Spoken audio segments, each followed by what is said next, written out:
आज हम बनाएंगे एनिवर्सरी थीम केक। तो हम बना रहे हैं तीन केक्स क्यों बनाए, कस्टमर्स की क्या डिमांड्स थी। बिस्मिल्लाहिर्रहमानिर्रहीम, अस्सलाम वालेकुम। तो चलिए स्टार्ट करते हैं केक्स को बनाना। साथ साथ मैं आपके साथ आज की सारी हिस्ट्री भी शेयर करूंगी कि आज के दिन में क्या क्या हुआ। कस्टमर ने ऑर्डर दिया अर्जेंट, कस्टमर ने बोला कि हमें केक चाहिए है और 3 पाउंड केक चाहिए। जब मैंने उनको प्राइस बताई तो उन्होंने बोला प्राइस तो बहुत हाई है।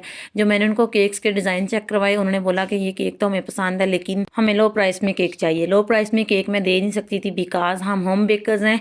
तो होम बेकर्स का जो केक होता है एक तो फ्रेश होता है, उसमें हम जो इंग्रेडिएंट्स होते हैं वो बहुत अच्छी क्वालिटी के यूज़ कर रहे होते हैं, इंपोर्टेड चीज़ें यूज़ कर रहे होते हैं। उसके बाद हमने सारी चीज़ें जो हैं वो फ्रेश ही यूज़ करना होती हैं, ठीक है। टाइम भी देना होता है। हमने एक दिन में एक केक का ऑर्डर है तो हमने एक ही केक बनाना होता है। बेकरीज जैसा नहीं है कि वहाँ पर जी दिन के 30 से 40 जो केक्स हैं वो बेक हो रहे हैं। वहाँ पर जी इस तरह से ऑर्डर्स चल रहे हैं, जो आया कस्टमर ले गया, नहीं आया तो भी केक जो है नेक्स्ट डे चला जाएगा। हमारे जो होता है हमने फ्रेश केक बनाना है और फ्रेश ही देना होता है, यानी कस्टमर ने ऑर्डर करना है उसकी डिमांड के अकॉर्डिंग हमने केक बनाना होता है, ठीक है। तो कस्टमर्स जो होते हैं उनको क्या होता है कि केक भी चाहिए होता है और पैसे देने को उनका दिल नहीं कर रहा होता। उनका यही माइंड होता है कि बिल्कुल कम प्राइस में हमें केक मिल जाए। तो आज मेरे कस्टमर ने जो मेरे साथ किया वो ये किया कि उनको 3 पाउंड केक चाहिए था, लेकिन चाहिए था बिल्कुल कम प्राइस में, ठीक है। तो 1500 में 3 पाउंड केक नहीं आता। 3 पाउंड केक के ऊपर मटेरियल भी लगता है, मेहनत भी लगती है और उसके ऊपर डिज़ाइनिंग, उसके ऊपर ऑल डेकोरेशन वगैरह ऐड करके अपनी मेहनत, बिजली का बिल, तो ये सारा कुछ ऐड करने के बाद जो होता है केक जो होता है इतनी कम प्राइस में नहीं दिया जा सकता, ठीक है।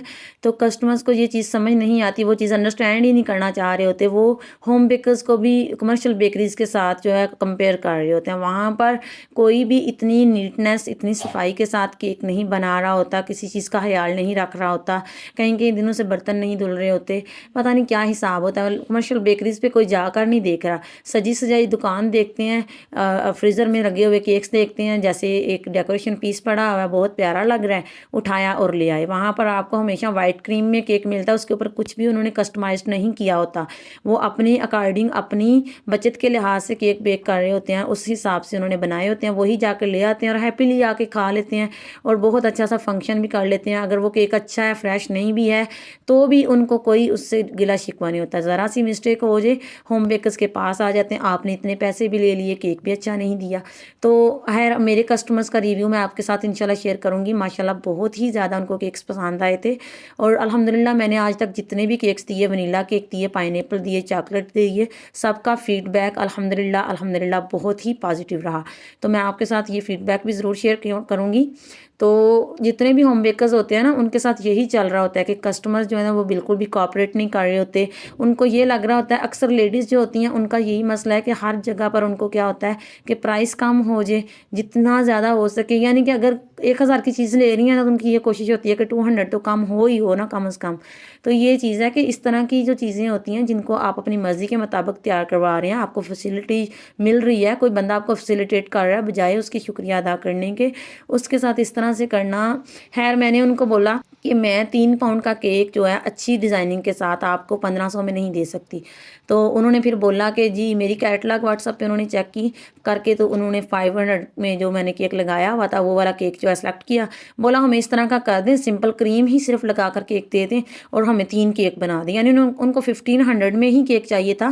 खैर मैंने उनको 1500 में 3 पाउंड केक बना कर दिया, अलग अलग केक्स यानी 1 1 पाउंड के। और अच्छी से अच्छी मैंने डिज़ाइनिंग करने की कोशिश की कि उनको ये ना लगे कि हमने कम पैसे दिए तो हमारी डिज़ाइनिंग अच्छी नहीं हुई या हमारा इवेंट अच्छा नहीं रहा। मैंने अपनी तरफ से 110% देने की कोशिश की और अल्हम्दुलिल्लाह कस्टमर्स ने जब केक देखा तो वो बहुत ही खुश हुए, बहुत अच्छा उनका फीडबैक भी रहा। इतनी अच्छी बेकिंग चल रही है मेरी माशाल्लाह अल्हम्दुलिल्लाह। अगर मेरी यूट्यूब फैमिली मेरे साथ रहेगी तो इंशाल्लाह आपकी लाइफ जो बेकिंग लाइफ है वो बहुत अच्छी रहेगी, आपको बहुत ज़्यादा सीखने को मिलेगा। और मैं आज बहुत खुश थी कि मैंने एक दिन में 3 केक्स बनाए और इतना अच्छा ऑर्डर जो है मैंने मैनेज किया, इतने अच्छे से मैंने डिज़ाइनिंग की और कस्टमर भी बहुत पॉजिटिव रिव्यू उन्होंने भी दिया, ठीक है। तो आपने बेकिंग से रिलेटेड कुछ भी सीखना हो, कुछ भी क्वेश्चंस हों आपके पास आप लाजमी किया करें कमेंट्स में, मैं इंशाल्लाह आपको सभी की रिप्लाईज़ दूँगी। क्रीम बीट नहीं होती, पाइपिंग बैग में डालने के बाद क्रीम जो है वो आपकी रनी फॉर्म में आ जाती है, ऐसा नहीं होता। पाइपिंग बैग अगर आप बिल्कुल न्यू ले रहे हैं, वो ड्राई होता है, अगर आप उसमें क्रीम अच्छे से बीट करके डाल रहे हैं तो उसमें ऐसा कोई जादू नहीं है जो क्रीम जो है रनी हो जाएगी या वो बहना शुरू हो जाएगी, बहुत अच्छे से रहती है। ठीक है, तो मैंने वीडियोज़ बाकायदा बनाई हुई हैं हर चीज़ से रिलेटेड, आप विज़िट करें चैनल को, इंशाल्लाह आपको आपकी प्रॉब्लम से रिलेटेड हर सॉल्यूशन जो है इसी चैनल पर मिलेगा। तो आपने देखा कि एक केक को मैंने फुल्ली रेड फ्लावर्स से कवर कर दिया, ये 1 mm नोजल है। इसी के साथ मैं कुछ इस तरह से केक के साइड्स पे डिज़ाइन बना रही हूँ। इससे क्या हुआ था, बहुत सी यूनिक सी लुक आ गई थी केक के ऊपर। फिर मैंने फॉन्डेंट लिया और फॉन्डेंट के साथ मैंने कुछ टैग्स बनाए। एक के ऊपर लिखा है हैप्पी एनिवर्सरी, उनकी 15th एनिवर्सरी थी, और एक के ऊपर आई लव यू लिखा इस तरह से, और गोल्डन डस्ट राइटिंग की। ये रहे हमारे तीनों केक्स। आई होप आपको केक्स पसंद आए होंगे। अगर पसंद आए वीडियो को लाइक कर लें, चैनल को सब्सक्राइब कर लें। मिलते हैं किसी नेक्स्ट वीडियो में। अल्लाह हाफिज़।